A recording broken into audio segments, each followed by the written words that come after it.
Hello, everyone. Thank you for hanging with us. Thursday is our busiest day of the summit, so we appreciate those of you that are sticking around and hanging out with us today. I am very excited to introduce this next session and turn it over to my friends and colleagues. So, this is a session that's very important, and I will let them talk about the evolution of this session. But we're going to be talking about sharing plates and sharing screens, the importance of meal support in a virtual setting. So, without further ado, I am happy to turn it over to Francesca, Sean, and Crystal.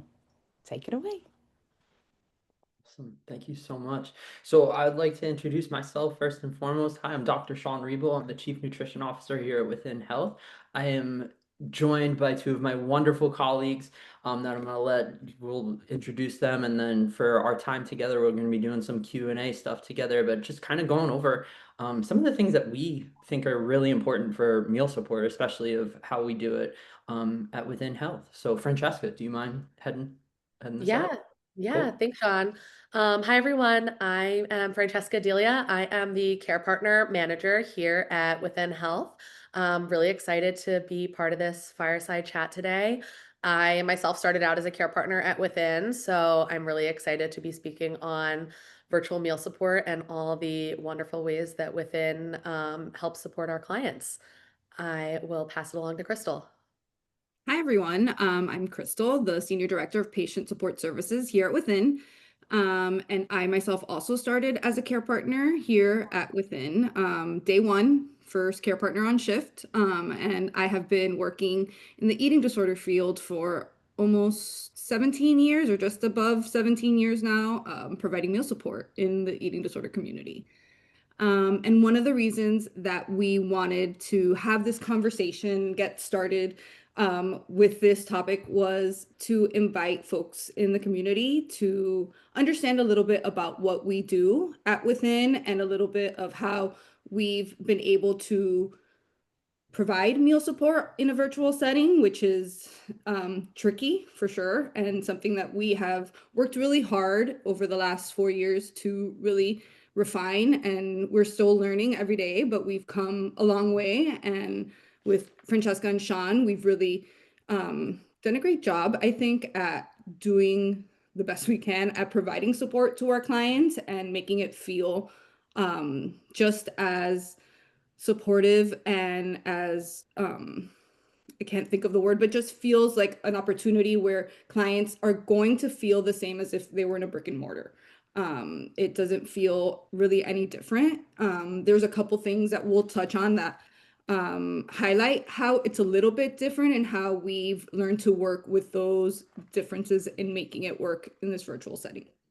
Nice. That's awesome. Thank you guys. And I think Crystal, some of the stuff that you mentioned before too, when we were talking about this whole concept, you like the thing that stuck with me at least was what you mentioned of what's happening here at the table when we're showing up to meals and snacks. That's at the heart of the treatment that we're providing. And it's so important that we have this specific things that we're going to discuss today in place. That's what makes it successful with this, you know? So Francesca, can you explain to us like how meal support is done? Like how do we make it work the way that we do here? Yeah, I'd love to talk about it. I think this is a question we get a lot being in an intentionally virtual space. So I'd love to talk about the differences between, how do we do it? We're not in person, we're not all together at a physical table. And I think one of the biggest factors that allows us to do what we do is accountability at meals and snacks. And when we talk about accountability, I feel like we're really referencing the rapport and the relationships built between the care partners and the clients.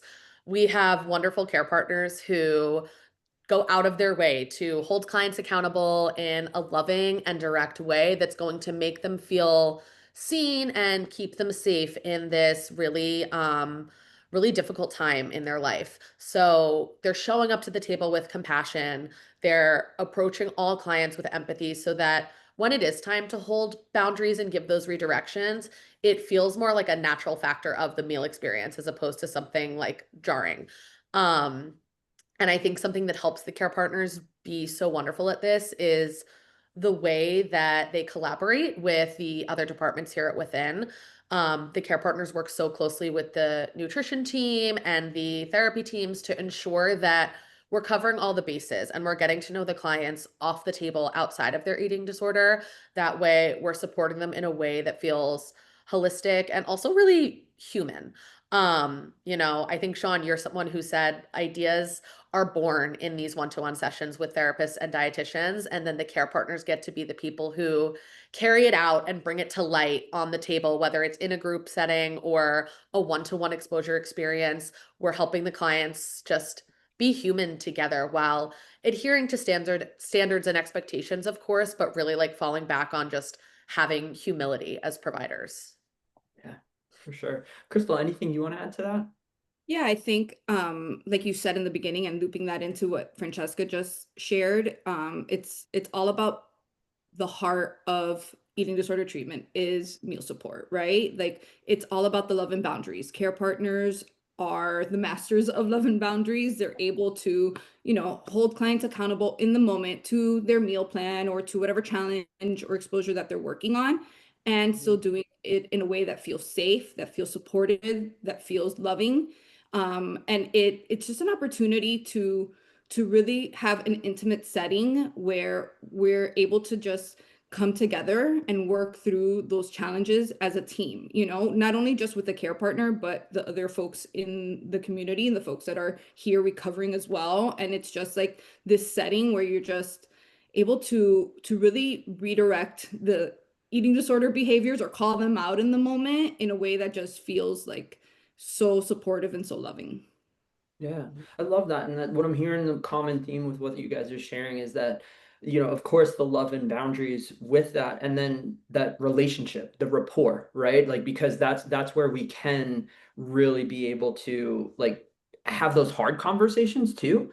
Like I think even between us, right? Like we're colleagues and there are hard things that we have to go through with, like talking through things that are happening with the team or things that are happening when we're providing meal support and how we can navigate that. And the thing that we have, which is really important, is the rapport so that we can come to you. Crystal, you can come to me. Francesca, I can come to you and say, hey, like, this is what's going on. I think I sent you guys a message this morning, actually, of like, hey, like, this is going on. What are we going to do? Right. Like, so I think, but that's something that I think the reason I'm saying that is it's not just happening with the clients, like it's happening with us, and that's allowing us to translate it with the clients as well. And we share that passion for what we're doing too. Yeah. I Right. think we're modeling for them a lot of the time, like what we're trying to help instill in them. We're serving as those role models and we're giving examples of how we collaborate and how we go into tough situations where we might feel like we're on shaky ground, but we're going to come out on the other side and it's going to be okay. Exactly. I love that. And that word modeling, because like even, and I know we're talking in the context of meal support, but I think of how that applies to all the other things that we do offer at Within with like partnerships and then also our staff meetings and then other like kind of like impromptu team meetings with clients. We're showing that collaboration and how the relationship is such an important factor to the work of recovery, right? So Francesca, so you were talking about like, how we do it. When you're thinking of preparing for that, like say you were going to do an exposure with a client or whatnot, what challenges do you anticipate when you're coming there? Like what information are you considering when you're walking into a virtual meal room? Yeah. I think we're considering really, I think all of the same information that you're considering when you're doing meal support in person. It's the same as virtual, right? We're considering the same thing of we know the eating disorder is about to show up. Whether we're on Zoom, we're in person, there's that common denominator of this is the place where the eating disorder is going to show up and things are going to be hard. And this is also the place where all the talk becomes action and it's time to kind of like put to the test everything that you're learning and that you're working through with all the members of your team. So I think something we anticipate and something that we're really intentional about curating in this moment is making the environment as safe as possible for everyone. And, doing that by having set expectations and having boundaries. And I think an example that we can talk about too is something as simple as like camera placement. We're in a really intimate setting on Zoom. And so we have a unique ability to challenge clients when we suspect something like food hiding or underportioning, and it's made a lot more doable and accessible because the care partners don't really leave room for those behaviors or even like withdrawal to creep in. They build these strong relationships and they hold these clients accountable by enforcing these boundaries and expectations. And they're able to kind of walk into these moments with a client and say, like, we're in this together. Like, this is what's happening, and here's how we're going to kind of like navigate it as a unit, as opposed to you having to figure it out on your own. And like we were all just saying, I feel like these conversations are really hard, but by relying on the relationships we've built with the client, we're able to better kind of understand them. And by also having the great relationships that we have with each other, the care partners can enter these situations with a little bit more strength and reassurance because we know we have the support of the dietitian and the therapist and the nurse. And we know that we're all working towards that common goal in our own way when we're with the client. So we're giving that wraparound support in the moment of like, this is something you've been talking about with everyone and working on in all these different facets. Like, let's figure out how to do it right now. And we're going to do it together. And it's going to be hard and it might not be perfect, but that's the point of this learning experience. So, I think that's a big part of what we consider. And then I think, I don't know, talking about just like clients' individual goals and challenges because everyone's coming to the table with a different game plan and a different exposure at times. So we want to make it as individualized as we can by providing those little one-to-one individualized touches and letting clients know that like exposures and goals are such an important part of the process and that they will be incorporated in all the avenues of treatment, whether they're planned or even whether they're spur of the moment. And a care partner is going to say like, I know you've been coming with this lunch for a while, like, and I believe in you that we're going to have something different today. Like, let's do it together and let's take a safe risk. You know me and this is a comfortable setting. Like, let's just try something new. And in that moment, the client being receptive to the care partner suggestion, like, is the exposure and is the risk that they're taking. So we're pulling from, I don't know, we're pulling from all these facets and everything we know to just help make these like safe risks. Nice. I love that. And so some of the things that I think I like really wanted to hit on with what you mentioned there is the transparency, Yeah. right? So like when we're showing up, and when clients are coming to us too, we're explaining to them like, hey, like these are the things we're going to check for. Like we're going to be keeping an eye out for these things. And that's not a threat. It's again, it's like that informed consent that we're providing with treatment of, hey, this is what you can expect. This is what you can expect from me. This is what we're expecting from you in this moment, and this is how we're going to get through this together, right? Crystal, for you, I was curious, like, how do you make sure that like because Francesco is hitting on some of those things about the team of like, hey, we know that the dietitians and the therapists and the nurses are all supportive of us, so it kind of like empowers us in those meals.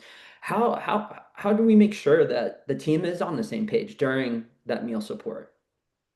Well, I think just alone in the title of the care partner, it like encompasses that the care partner is the person that is bringing the care all together, is like that person that is bringing the therapeutic piece to it, is bringing the nutrition piece to it, the medical. So the team as a whole has a plan for the client, right? That we're all working together to support this client, to help this client through the recovery journey. And the care partner, like Francesca said, is like the person that is walking through with the client to put it into action. We're doing the exposures with them. We're in their kitchen, we're in their homes, we're in their environment where all these stressors are happening, and we're able to support them and challenge them, hold them accountable all at the same time within that environment. Nice. That's cool. Excellent. So, Francesco, like you mentioned the navigating of food, excuse me, of hiding food before. How do we do that? What are like would you be open to sharing some of the things or like even some of your experience of what has happened for you in meals? Because I know like I've had experiences with it too where you're like, wait, where'd that just go? That kind of just hopped off the Right. plate by itself. Like that was very interesting. I know. I feel like we've said I've heard myself say so many times, like, did that just, grow legs and walk off the plate? Like, where did that component go that was just right here? Yeah, I think food hiding is such a big concern. And again, like a possibility no matter what. I know I mentioned camera placement and, being intentional with clients, like you said, being transparent and saying, like, I need to be able to see everything to support you. I need to be able to keep my eyes on your plate so that I can help you combat any like thoughts and urges that might come up during this experience. And building on that transparency and building on that rapport. Like I said, we are in such an intimate setting. And like to Crystal's point, we're with our clients in their homes, in their safe space. So they're comfortable and we're able to help them combat these things that are coming up in real time, right? So if we do suspect something like food hiding or under portioning, we can fall back on our rapport and say like, listen, I think something's amiss here. Like, let's talk about it. Like, what's going on? What's the intention behind why this is happening? And we're able to really just help the client dig, because it's not about being punitive, right? And it's not about making the experience more difficult. It's about helping the client feel seen and reassure them that like they're safe and they don't need to be doing something like hiding food when they're with us because we're just being transparent and we're being human together. So I think having that constant dialogue with the clients so that they feel comfortable and it feels collaborative and it feels like a conversation. It doesn't feel like um, you know, a teacher or someone telling them what to do. It's more of like a back and forth of like, I'm noticing this, let's talk about it, and let's learn together like why this is happening and what we can do differently. Um, and making the conversations like visible, I feel like, as opposed to keeping things a secret. Got it. Nice. And I just saw, and so y'all, if you have questions like Miko and Malcolm just put in recently, like and Miko, and I might be mispronouncing that. So if I am, please excuse me, but we'll talk about camera placement for sure. We kind of swung past it, but we'll get there. We'll come back to it. I promise you that. But Malcolm just brought up something that is related to what you were sharing, Francesca, and I'm just gonna read it. So how do you handle calling in a client during group meal supports when it might put undue attention on them and potentially make other group members uncomfortable? Yeah, and both Crystal and Francesca, you guys, and I'm Um, happy to share with that too, please. Well, I think that one of the main things is we do call them out in the moment, and it is something that as a care partner, the other, clients in the meals, we support the client through that. It's not necessarily like a call out, but it's more of like an opportunity for the client to discuss their struggles and in the moment address it. So our clients are fully aware that we may, call out in the middle of a meal. And that's part of that intimate setting that Francesca is talking about, where you're in a brick and mortar and someone's sitting, across the other side of the table and you're not really able to do that, or you're like signaling or doing something. In this virtual setting, we have the opportunity to really like walk through that moment with the client. So this is hard and they can't do this, but this is hard and we're going to do this with you and we're going to do this together and we're going to get through that and we're going to talk about your challenges with everyone in the moment, and we're able to use our relationship that we have built with the clients to kind of bring that all together and support the client in the moment. Right. Francesca, anything you want to add? Yeah, no, I mean, echoing everything Crystal said, and I think kind of just emphasizing what I said before of like, we're shedding light on these conversations on purpose and we're letting clients know that from the start so that it doesn't feel so, I think, jarring and unexpected. It might not be comfortable every time, but they know coming into a meal that like these conversations are why we're here. And I think part of the beauty of also being able to kind of like call in a client and talk about it is it also then creates the space for some like peer support and camaraderie and allows the clients to then, share with each other like that's something I struggle with too and I still don't know what to do. Or even the flip side of like this is something that really has helped me when I want to act on this urge. And I feel like it helps them feel supported by one another and remove some of the shame from it also because it lets them know like they're not the only ones like dealing with these urges or engaging in these behaviors. I love that. And you hit on some of the things I want to hit on too for this question specifically is like we do group meals for that support. Like that's the intention behind it, is to see, okay, we're not alone. We here at Within, we know eating disorders thrive in silence. They thrive in isolation, right? So as a kind of like common agreement to coming into treatment, it's okay, I'm gonna come into this really vulnerable place knowing that other people are going to be vulnerable with me as well, and I'm gonna get support from the community. And that's what we really try to foster here with that, because like even just us, if with us on screen, I know we can't see everyone here, but when we're in this place and we're able to perhaps get some redirection or some feedback, it does open it up for that opportunity for somebody else to be like, wow, you know what? Like, I'm just looking at Francesca. Francesca, I've been there before, you know, like I've been there before, and this is something I could totally relate to with you. This is a really hard thing. And this is how it kind of helped me. And part of it, y'all, like, I think that's the role of us during meal support too, is showing how we can facilitate that type of relationship. I love my family, and I know that my family has taught me some not most helpful, and I'm trying to be choosy with my words because I don't know if anyone in my family is watching, but I guess I don't want to use the word dysfunctional, but I think we've all had places where like we've seen passive aggressiveness happen. We've seen aggression happen, right? Like when things aren't going right. And treatment, we make these meal time experiences. Yes, they are going to be tense. They're going to be uncomfortable. And also we're going to show the both end. It can be uncomfortable, and I could still be in relationship and still be okay through that. You know, not getting tied up in the past trauma or other things that might have led us to think that, oh, when there's conflict, that's bad and I need to run away. It's okay, wait, Right. there's conflict, but I can tolerate being in this conflict right here and also get into my thinking brain and make choices that will help me, you know, get closer to where I want to get out of the eating disorder symptoms, you I know? think that reminds me too, Sean, of like the intention of calling a client in when they're using that behavior is also like what you said, to prove to them that like, okay, we're going to work move through this. Just because you maybe used this behavior or want to use it doesn't mean the whole meal's derailed. Like, we're calling in not because we want to shed light on it and make you feel like, dang, I did it and I'm done. We're calling you in because, you know, this doesn't have to be where the meal ends, and like you can still move through it beautifully and learn how to like, you know, bounce back from it. Yep, for sure.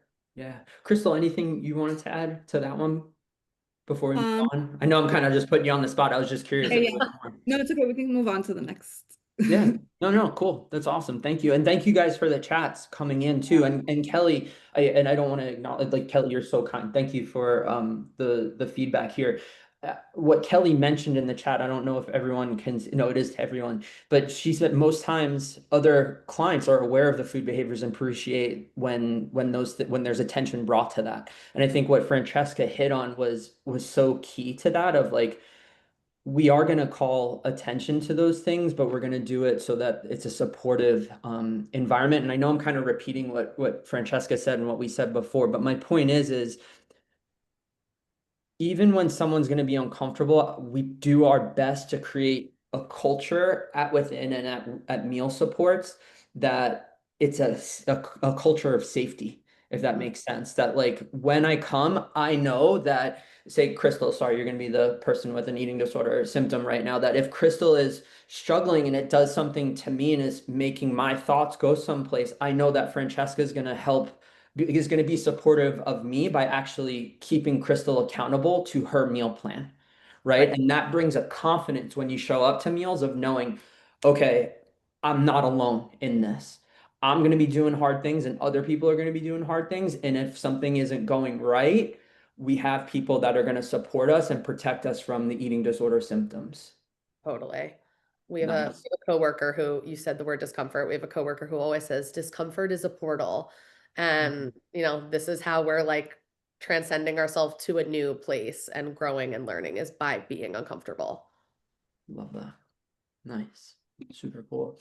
So we were talking through about like we kind of got here through when I was asking you, Francesca, about like the food hiding and whatnot. You mentioned it, and I would love to just kind of hit on it a little bit.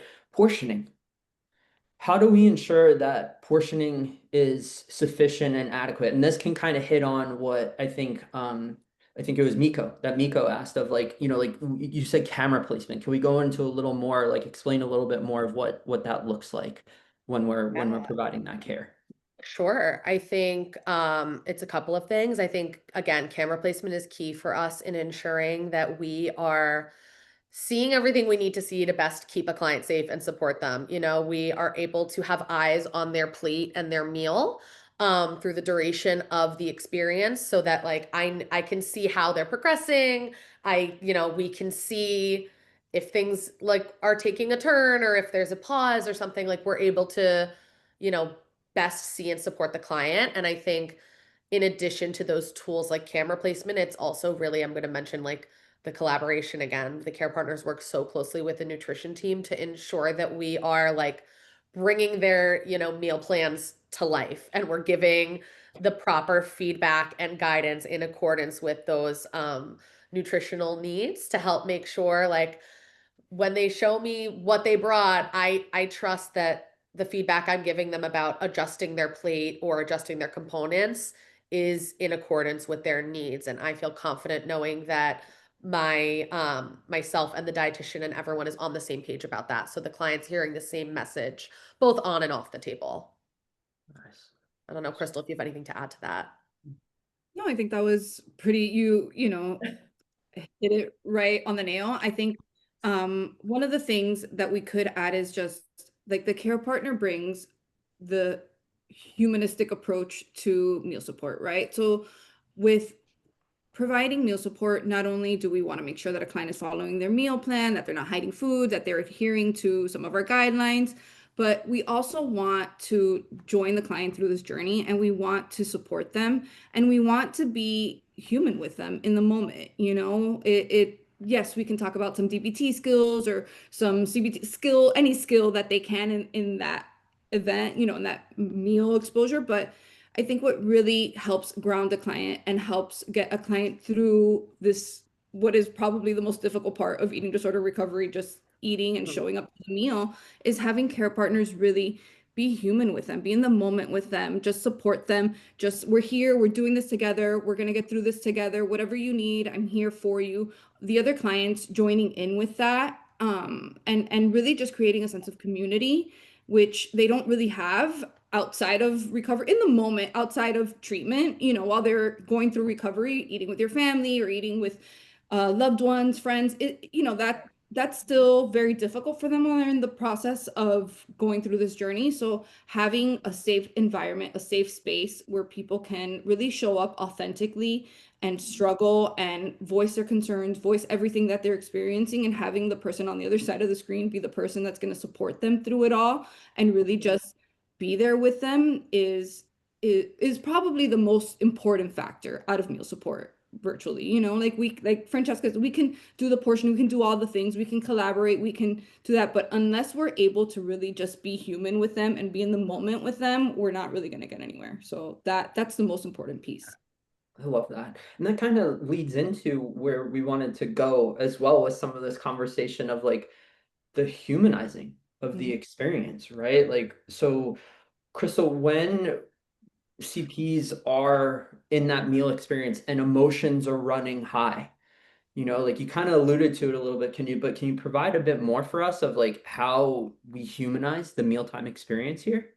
Yeah, I think it's just showing up as authentic as possible with the client. One of the questions in the chat was, how do you call out a client without creating undue stress or stress? But that's part of it. Part of it is feeling comfortable enough with each other that I can, in the moment, say whatever the case may be. I think you're hiding food, or you're going to need some more food. And a care partner does that from the humanistic approach, from that loving and supportive place where we're able to just really join you through that and just say, like, I've got this, we've got this, we're going to do this, and this is going to be hard, but we're going to do this together, and whatever you need, we're going to support you. And I think that that's such an important key piece of meal support. We can be rigid, we can, how many grains of rice, how many fries, how many things. And at the end of the day, like if I'm not able to like just be here with you in the moment and get through whatever it is that you're bringing to the table, then we're never going to get through this. And it sets them up for success with being able to communicate more authentically in their life and be able to share, I'm struggling right now. I need support. This is what I've found helpful in the past, because the care partner is not coming through just a therapeutic lens. They're coming through that more humanistic perspective. Love that. Love that so much. And so something that you brought up that, and I have a couple of thoughts with some of the with where our conversation's been going so far. So one, we were talking about some meal plan stuff and that collaboration, right? Like, and how we can make that humanized, like making the experience human. And the thing that I want to make sure that even all attendees know is that from Francesca, thanks for mentioning the dietitians, like that, because we have like that hand in hand relationship here. We have meal plans for clients that describe specifically like some of this support, but it's not actually like robotic. It's not like, oh, do this. Yes, there are some things where it's like, hey, here's some helpful language to use because we get that from the client, and this is where that individuality comes in. But the fact is that when we have those items listed out on someone's meal plan of, okay, hey, like this is how we can be supportive. These are the things that we need to look at specifically for specific behaviors or symptoms. That's where the team comes in and makes it human. They don't just come in and be like, oh, hey, okay, Crystal, I see that that you have that you have concerns with over portioning and hiding food in your napkin. Okay, so I'm going to make sure that we're like, yes, we're going to be transparent about that, but it's going to be in a humanistic approach. It's not going to be something that's like weird, if that makes sense. I don't know how else to put words to it, Yeah. Like so that was one thing I wanted to mention just for everybody so they know that like okay, that's how things are translated between us is like, like we have these tools in place that help us facilitate this communication in addition to everything else. But for your confidence, if you're like some people that are watching might be considering coming to Within Health so they understand what's going on the back end and that like actually we are in communication multiple times a day, trying to problem solve stuff, but then also letting each other know like, hey, this is what happened with so and so today. I just want to make sure you understand this as you're going into session later, or vice versa. Hey, I had this person in session. I know they're coming into a meal right now, so they might need some support around X, Y, and Z. Right. And then the care partners understand, okay, cool. I'm not going to come in here counting like what Crystal mentioned, grains of rice or whatnot, or number of crackers. But okay, what does that mean for that client when they show up and that rice does look underportioned, or they show up and they chose something that isn't necessarily in their typical repertoire of food and it wasn't a planned exposure. It's, hey, I'm wondering what's happening here. I actually know you had session earlier today, and I wanted to see how things are going right now. What are you thinking? What have you been thinking about? What conversations have you had before coming here? Like diving deeper into that, you know. So those are a couple of things. The other thing I wanted to mention, just with that humanistic approach, we spoke about exposures before, and just because we're being that humanistic approach, we're taking that doesn't mean that we're going to get away from the discomfort. What Crystal mentioned is so key. And I think other teammates, and I can't remember who it was specifically, but a lot of people on our team have held similar values and similar beliefs about like, okay, hey, like healing is like healing happens in the exposure, right? Getting through the exposure. And so I wanted to make sure that we were all on the same page with that. And so that people that are attending to understand what we mean by that is when, and it's not, and again, even if you were in the last talk, like oh my goodness, what's the talk? Oh my goodness, I can't think of the saying, when with working out, you know what I mean? Like when it's just like, like, oh, you have to work hard in order to have results. Like that's not what we're saying. It's not like, oh, you need to make it hard to like do that. Thank you. No pain, no gain. Thank you. Katie Peel, come to my rescue again. Love it. Thank you. Yes, no pain, no gain, right? It's not a no pain, no gain. It's, hey, this is going to be uncomfortable. And how can we walk alongside each other to get through this uncomfortable situation that is coming across as something super threatening to Right. you? But in reality, that's not how it's going to end. Like we see it, we see how things can play out with this. But when we're in the moment, we get caught up in, oh, it's going to end this way and it's going to be disaster. And so I wanted to make sure that we were able to do that, just to mention that. Now, Melissa mentioned something which is great about neurodivergent clients, right? How do we support clients who are neurodivergent during meal support, or who might be more stressed in the group setting in general? Well, I think, Sean, you touched on that a little bit with having our menus and how to provide specific support to our clients. We have a very individualized approach to our clients, so we really try to meet them where they are and support them in a way that feels authentic to them. So if we have a neurodivergent client, and that is something with a dietitian and with their therapist and with their team, they talk about ways that feel more supportive to them in a way that they're able to not feel called out. We do want to make sure that we're understanding each person's neurodivergence and ability to be called out in the moment. So that's something that the team will discuss with the client, and then we'll have that in a menu, and we'll have the care partners, just support the client in the way that feels the most authentic to them. Nice. I think that's where too, like the care partner rapport with clients off the table comes in handy, right? Of like helping clients figure out how to advocate for themselves on the table, or resources they can use to help make that mealtime experience as like engaging and successful as possible for whatever that looks like for that person and whatever they're needing. Cool. Nice. Something I was thinking of just with that was how we lean on one another, through this. And what I mean by that is leaning on the therapeutic team, the nutritional team, nursing team during these meal support times. So like if someone's coming in, like, like Crystal mentioned, the specific neurodivergence that someone's experiencing, we know that that might ebb and flow a little bit. Yes, there might be some consistency, from time to time, but we want to make sure that we are having that communication too, to be able to show up with a client and be able to provide them with that informed support. I don't want to not mention that we do have specialty programming specifically for clients that struggle with RFID. I'm not saying that everyone that's neurodivergent has RFID. I want to be clear about that. We typically do see a correlation there. But the fact is that when someone is having that fear of being in social situations,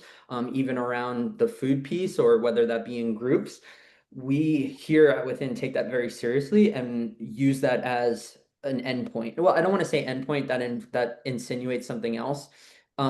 We know that that's something that that a client might want to overcome. So we are willing to work with a client to get them there. So what we do is we collaborate with the client and perhaps even their loved ones, of explaining, okay, hey, these are the steps we're going to take to kind of get to you being able to be in this environment that seems really uncomfortable. Well, we're going to work on this week. Then next week, we're going to start doing this. Then the following week, we're going to do this. And so we can do it in a titrated manner, so that it's not something where someone gets flooded and isn't able to truly heal. Because again, we're talking about that exposure stuff, and I'm going like this because our emotions go up and down with exposures. And when we get flooded, we just all of a sudden skyrocket, and healing can't happen then. So it's very precise in what we're doing, and in specifically what we're doing in meal support. So like before, Francesca was talking about exposures during those meals. Care partners aren't looking and saying, okay, cool, like you're just going to do the hardest thing right now. It's, okay, how can we be very prescriptive with this so that we're taking not a, long jump to get there, but we're taking, a step to get there right now. Right. Cool. Um, I was just looking at some of the questions there.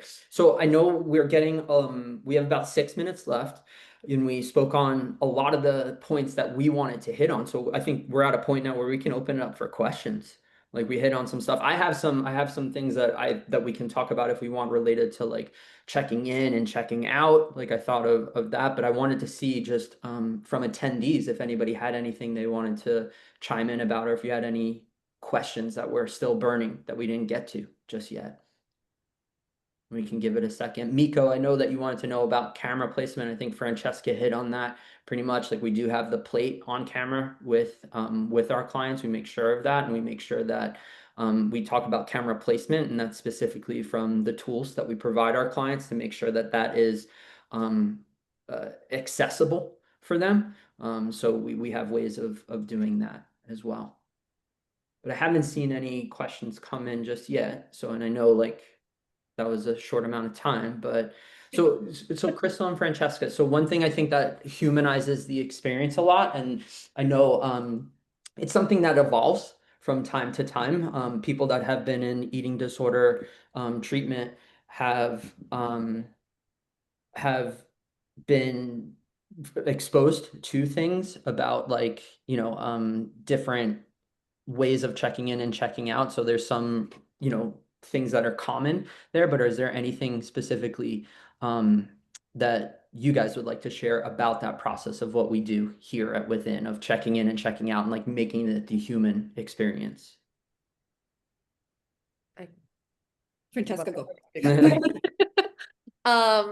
Yeah, I think not to keep saying the same thing over and over again, but again, like we want these experiences to feel genuine. And it's not right. We're not reading off a script saying, how are you feeling? What's your goal? And keeping it moving, right? Like we really want to work with each client to make this experience as meaningful and applicable to them as possible. So checking in and checking out, I think, always has the same intention of helping the client reflect on how they're feeling and, maybe like setting a goal for something they want to work on. But the way that I think we get there with the client varies.